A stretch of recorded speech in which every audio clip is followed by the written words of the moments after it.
This morning I was reading in the Bible in Genesis how God came down to visit Abram and Sarah to tell them they were going to have the promised son, name him Isaac, and that God would create a nation from them. But that's not really what caught my attention in this chapter. It's chapter 18 and verses 20 and 21. This is what it says.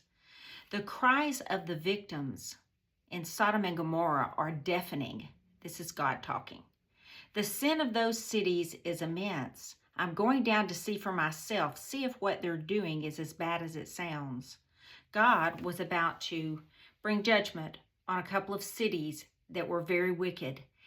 But what it made me think of was victims of sex trafficking.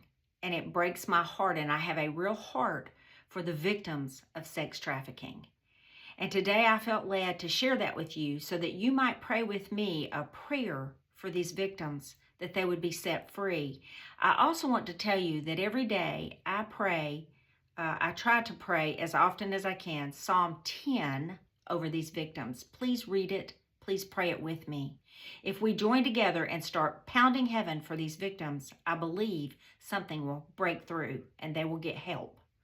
So, and Psalm 10 says, break the arm of the wicked and evil man. Call him to account for his wickedness that would not be found out. They think they're never going to be caught. Defend the fatherless and the oppressed, so that men who are of the earth will terrify no more. These poor, precious people, what they go through is beyond our comprehension. And so right now, Father, I just come.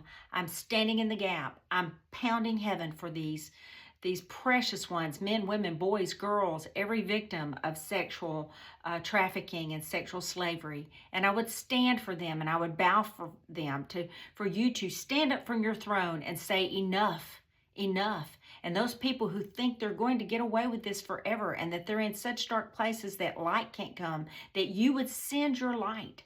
You would send your light, you would send your workers, you would send humans and angels and everything from heaven you could possibly send to help these victims.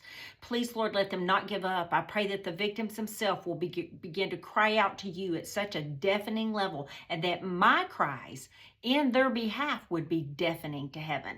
I pray that would be so deafening and so repetitive, these prayers that I would send up, that you would take note and you would take notice and you would come down and you would begin to send rescue missions for these precious people who are being oppressed by the worst of people.